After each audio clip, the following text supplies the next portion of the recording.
What's good, Lakers Corner family? So Rob Pelinka has made it known that the Lakers' top priority this offseason is to land a center. We know this offseason, one of our primary goals is going to be to add size in our front court at the center position, and that's going to just be part of the equation. I sure would hope so after the Lakers got absolutely destroyed by the Timberwolves in points in the paint, rebounds, second chance points. I mean, every game we got destroyed in all three of those categories. We ranked last in the playoffs for points scored in the paint and second highest for allowing opponents points scored in the paint. So in this video, we're going to look at some potential center trade targets. We're going to look at two realistic trade options, and then we're going to look at two free agents that we can pick up this offseason. And make sure y'all stay tuned to the end because I got a little surprise for y'all, man. But let's get it. Let's talk about the first realistic trade option that we have here, and that is with the Utah Jazz, and that is Walker Kessler, man. The Lakers would be receiving Walker Kessler, and the Jazz would receive Dalton Connect, Austin Reeves, the 2032 unprotected first-round pick, which is the one from the Mark Williams trade, and then pick swaps for 26, 28, 30, and 31, man. So let's talk about, why the Lakers would even want to do this and how Walker Kessler would even fit in. I mean, immediately the first thing we know is he's going to provide elite rim protection. I mean, he's one of the best young shot blockers in the league right now. He's going to add much needed size to the Lakers, and he's going to give us that defensive presence that truthfully we've just been missing ever since the departure of Anthony Davis. In the regular season, the only person that averaged more blocks than Walker Kessler was Wemby. So that should tell you all you need to know. Wemby's on like a whole nother stratosphere. That don't even count. So really, Walker Kessler led the league in blocks because Wemby don't count because he on a whole nother level. And shout out cleaning the glass for this next stat. But when Walker Kessler is the closest defender within 6 feet of opponents are shooting 20% worse of their average field goal percentage, which is just highlighting his ability to either block shots or either just deter shots or interrupt shots, man. And I just think Walker Kessler on the defensive end would fit in like a glove. He'd be great, would provide us that rim protection we need. He'd help us from getting out rebounded. He's a monster on the glass. I mean, this last season averaged 12 rebounds per game. He would help the Lakers with second chance points, but most importantly, what I think Walker Kessler would bring to the Lakers is he'd give Luka Doncic a pick and roll partner, man. That pick and roll partner would open up the floor, create opportunities for Luka, for Kessler, and also just for so many other players around him, man. I mean, Walker Kessler is an extremely efficient roll man in the pick and roll. He scores 1.32 points per possession when acting as a roll man in the pick and roll. And for y'all that's not big in the analytics, basically every single time that the Jazz run a pick and roll with Kessler as the roll man, he's scoring 1.32 points per possession, man. That's top 4 in the NBA if you're not keeping up with that, man. So offensively, great fit. He would be a great roll man to put next to Luka. He doesn't stretch the floor as much as some other options that we'll look at here in this video, but he's still a great young player for us to go after, and he's on a great value. He's on a great value, man. Arguably one of the best young centers for the money that he's making, man. Only gonna be making $5 million next year, still on his rookie deal. And him being 23 years old, he matches the timeline of Luka Doncic being around that 24, 25. So he can really be a part of this team in the long term. Like Luka and him could be the pairing, not only for pick and rolls, for also just having that defensive presence. And I know some of y'all may be looking at me like, why would the Jazz even accept this? Let's talk about it. Let's talk about why the Jazz would maybe even consider a trade like this. First of all, you guys, this is a massive draft haul. I mean, we're talking about one unprotected first-round pick and then 4 swaps for a non-all-star. I mean, Walker Kessler is good, but he's a non-all-star. And we're talking about 4 swaps and 1 unprotected pick for a non-all-star. Yeah, that's pretty rare to come about, man. So it really helped the Jazz be able to focus on the future, right? I mean, they want to be future focused because with all those draft picks, you're locking in and you're focusing on the future. Because let's be real, guys, even with Walker Kessler, the Utah Jazz are not going to contend. And if you're not going to contend, you're better off tanking, because the worst place to be in the NBA is purgatory, is not good enough to contend, but not bad enough to get a high pick, man. And then some other reasons that the Jazz might be able to that Jazz might consider this is, it gives them a really good young player in Dalton Connect, man. I mean, it gives them really good young player. It avoids them also being able to or having to overpay for Walker Kessler because as when Walker Kessler gets out of his rookie deal, he's going to be looking for a good amount of money. So it allows the Jazz to be able to avoid having to overpay Walker Kessler and just that tricky extension, just because that was a team he originally got drafted to, so he's eligible for a higher extension, so that could just save the Jazz some money there. But let's look at our next trade option that we have here, man.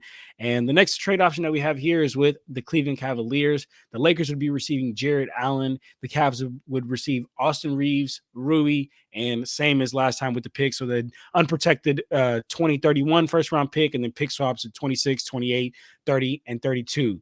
So that's a trade, right? But let's talk about how the fit would work with Jared Allen and why the Lakers would even, want to pursue this and want to give up so much for Jared Allen. Let's talk about him being a defensive anchor, right? Because, I mean, he gives the Lakers a legit rim protector that the Lakers lacked last year.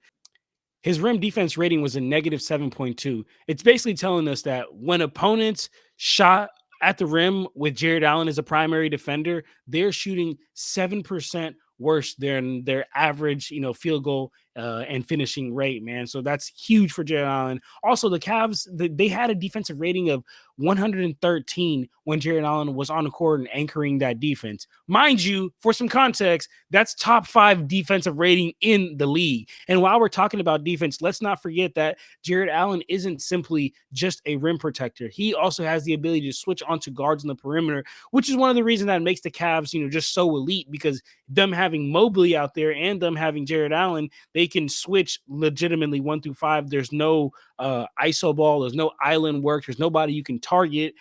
So bringing, Jared Allen onto a team like the Lakers, not only would it give us that great rim protection, which we just talked about, but it also would allow us to have a player that's not going to get played off the court in playoffs.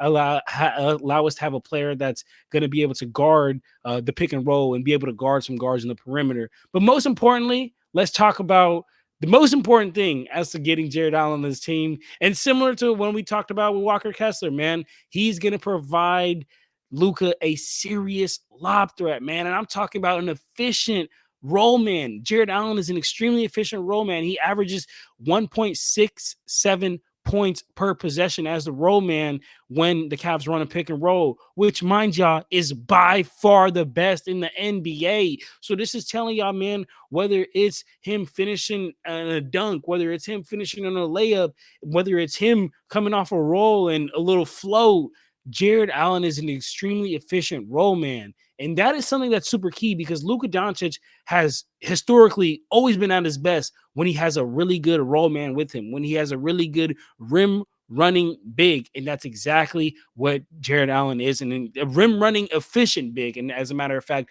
also, I mean, the Lakers would lock in Jared Allen on an extremely team-friendly deal. Right now, $20 million a year, and he's locked through to 2028. So it's just extremely, long-term security, and also not, really overpaying for a very good quality. And as we just seen, we looked at the numbers, efficient big. Also, Jared Allen is extremely low usage, right? So, I mean, he's not going to demand many touches. He's not going to be taking the ball away from Luka and LeBron because he doesn't demand too many touches. He's going to clean the glass, which is what we need. Shout out Cleaning the Glass, the website. He is going to finish at the rim. He's going to provide us that rim protection. He's going to fit like a glove. Right. But now let's talk about why the Cavs may consider, because I know some of y'all may be looking at me similarly to, the Walker Kessler situation. Well, like, why would the Cavs even consider this? I mean, first thing, let's look at, the cap flexibility.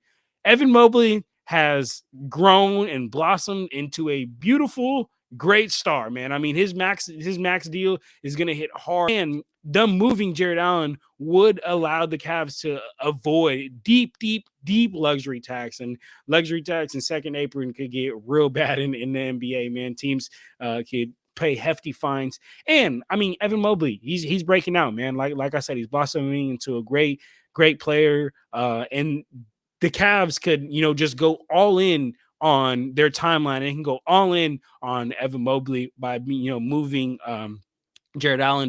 Another reason that the Cavs may consider this, man, is the players that they're getting back, man. I told y'all they're getting back Austin Reeves and Rui. Austin Reeves is an extremely high IQ, unselfish guard who can play on the ball and can play off the ball. He can back up Garland and Mitchell, and he can have the ball in his hand, and he can create offense, and he can go get a bucket, but he can also play off Mitchell. He can also play off Garland and be a more of that two guard, which in my opinion, I think where he's personally best suited for. Also, let's talk about, the asset haul, right? I mean, one unprotected pick, and this is going to be a theme that you'll see throughout the video here, but the asset haul is very important. One unprotected pick, four pick swaps. I mean, that's providing a lot of long-term value for some of these young players in these draft picks, man.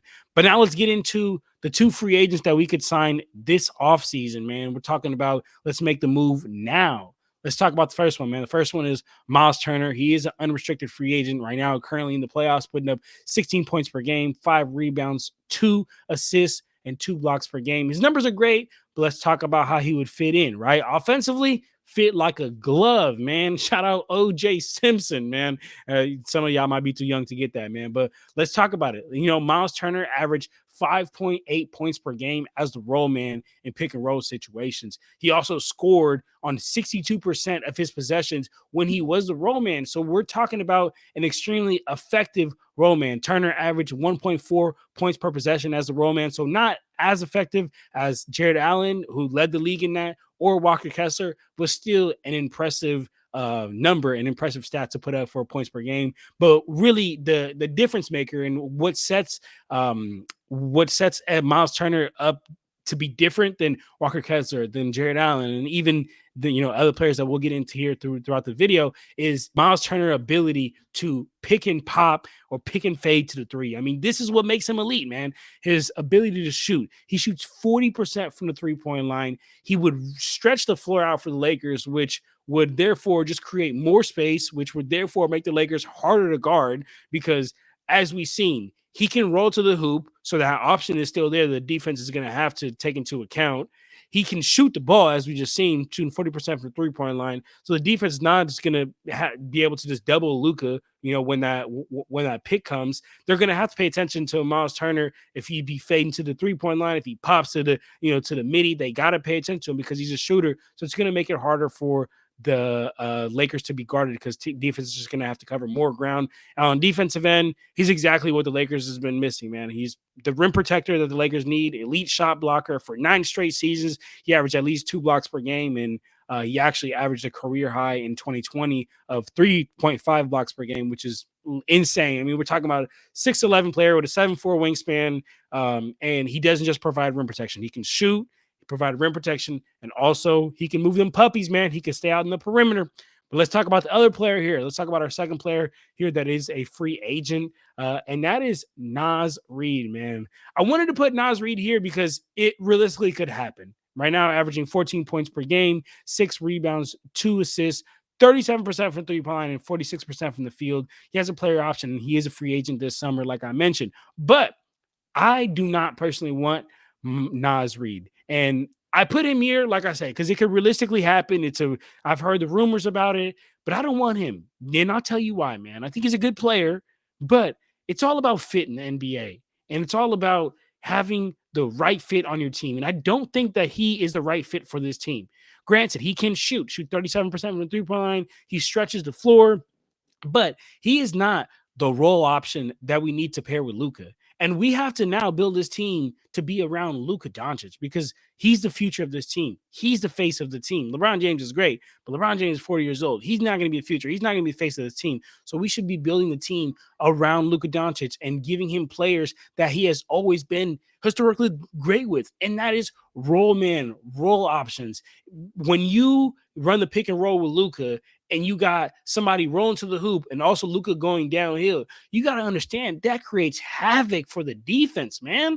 They're worried about the lob. They're worried about Luka getting downhill. They're worried about Luka kicking it to a shooter on the corner or on the wing because the defense is just so worried about Luka getting downhill, the ball, and the roll man. And Nas Reed wouldn't really provide us that. Only thing he'd really provide us is the pick and pop, is a pick and fade to 3-point line. And like I said, don't get me wrong, he would help us stretch the floor, shooting 37% from 3-point line.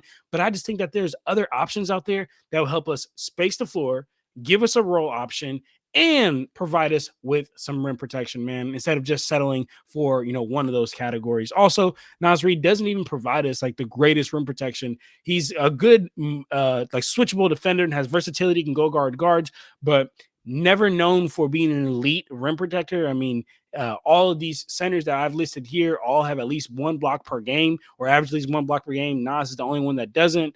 Nas's career high in blocks was 5 blocks per game. I mean, just Miles Turner and Walker Kessler had 7 and 8 blocks game just this season, guys. So overall, I just think that there are better fits out there.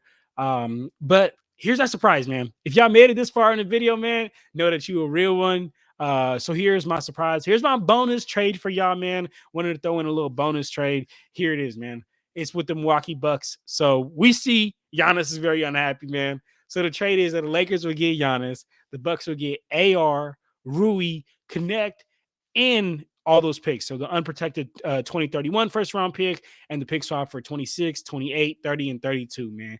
Hey, I say throw the kitchen sink at Milwaukee and say whatever and whoever except Luka and LeBron. Look, man, Giannis is visibly frustrated. Giannis has said multiple times that he just wants to win. And if Milwaukee's not putting him in a position to win, he's happy and willing to look elsewhere. Damian Lillard, his pairing, his guy he's supposed to go win with, just tore his Achilles after the blood clot. He's out. The Bucks are out. The Bucks don't got many picks. The Bucks picked up Kyle Kuzma. The Bucks are on the tail end, man. The Bucks are on the tail end. Giannis wants to win. Unless Giannis wants to do a Dirk and, just stay in one team forever. He won that one championship, and more power to you, and you got my respect. But unless if he wants to do that, then all right. But if he wants to win like how he said he wants to win, can you imagine Luka Doncic and Giannis pick and roll?